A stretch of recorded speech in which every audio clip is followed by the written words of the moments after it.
Every now and then, I wonder if the gate was put up to keep crime out or keep our ass in. You got to worry about that fence around you, too, now. That one that's there to protect you. Protect you from what? Escaping? Escaping.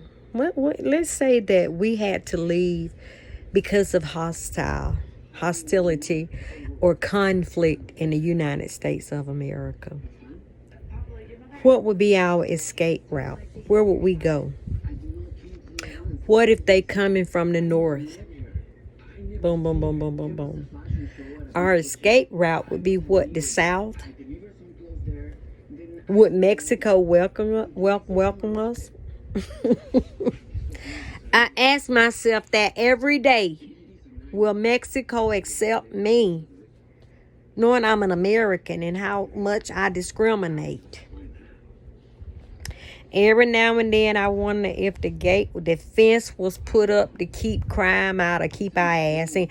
What would happen if you get to that fence, if that's your only way out and you can't get over that big ass wall? Is it doors there? I don't speak Spanish.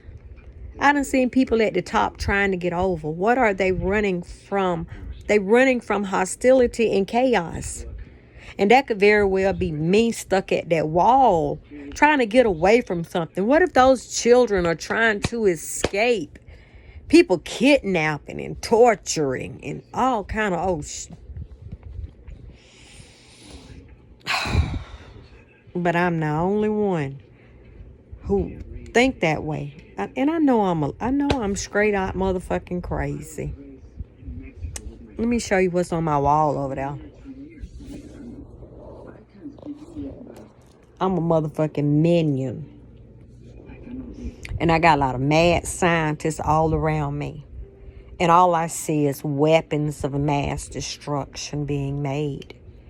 And when they look at me, all they see is a minion. All they see is a minion. I ain't good for nothing but pushing them up and keeping them going. And their hands is always clean.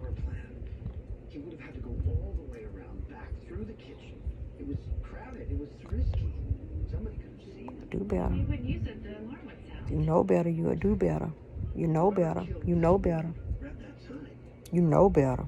Sometimes you know it don't feel right, but we do it anyway. We know it don't feel right, it don't taste right, some ain't right, but we do it anyway.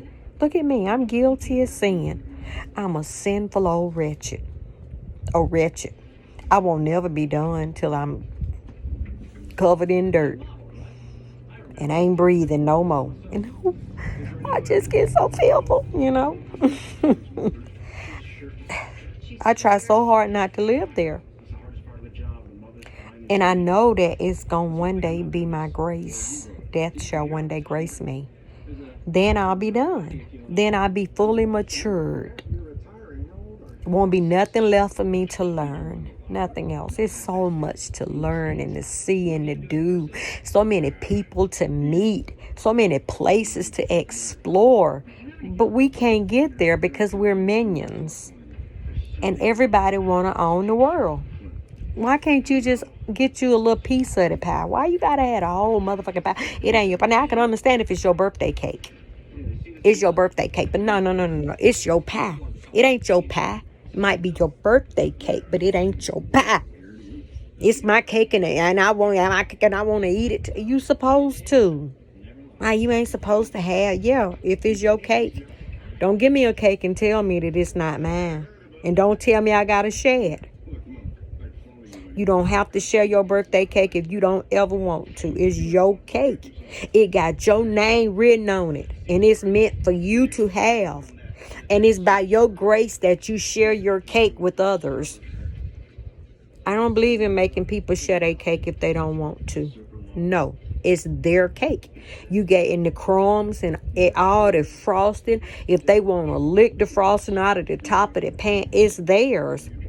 If they spit on it when they blowing out the candles, it's theirs. It's meant for them. So get the fuck up out of their cake, okay? And let them have it. It's their cake and their crumbs too. If they want to eat the whole thing, If they want to eat the whole thing, then let them, okay? But anyhow, listen, I just ain't got nobody to talk to. So I talk to myself. And then when I get on a roll like this, well, I just keep going. And sometimes people get sick of listening. So I talk to my damn phone, to myself. Hey, I ain't got no choice but to listen to me. I try to shut me out. I can't do it. I be like, shut up. Shh, don't say nothing else. Shut up. Stop thinking.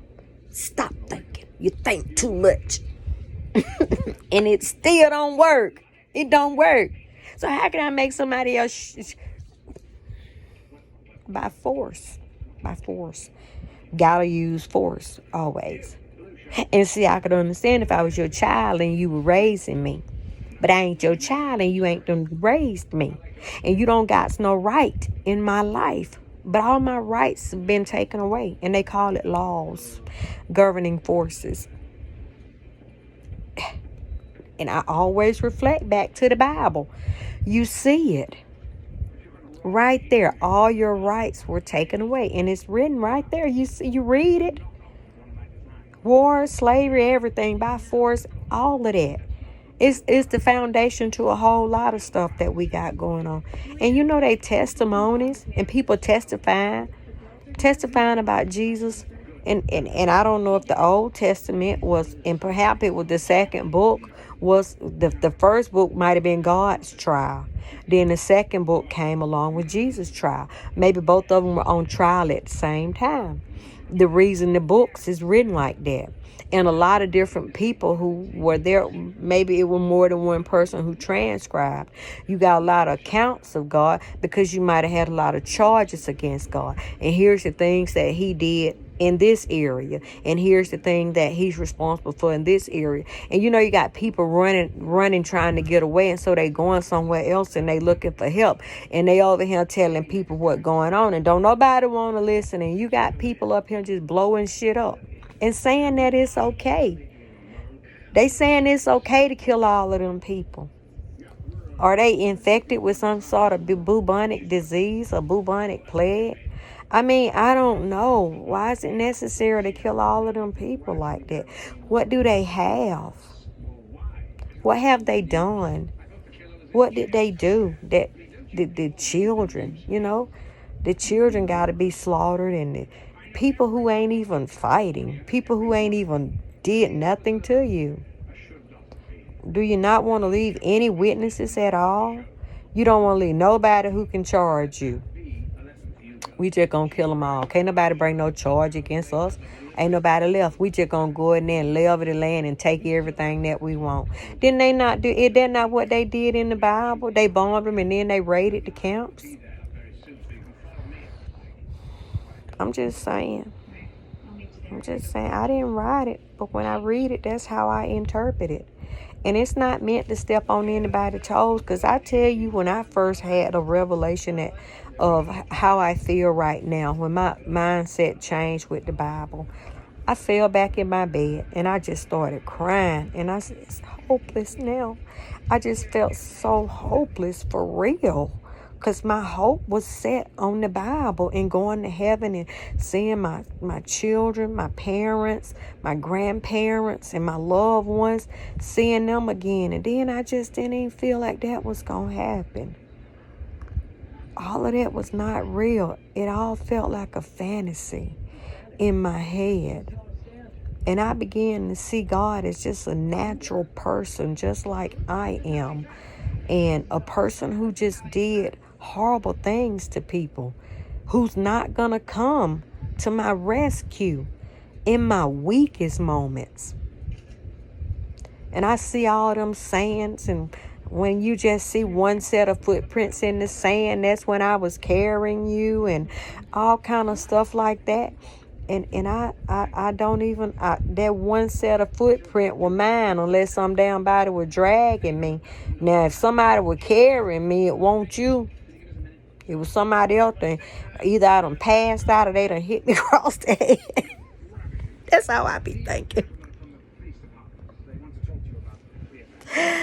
Oh, and and they sit there and they said, well, maybe that's a lie. You know, Mary probably had to testify too. And he might have said, well, look, I didn't touch her. He impregnated her with his spirit. So perhaps his spirit was what he called his sperm. And he might have not had sex with her. He might have in vitro, did it like the turkey baster, or in vitro fertilization that they do today. You don't know how long that stuff been around, but you want to take credit for it. You don't know what people been doing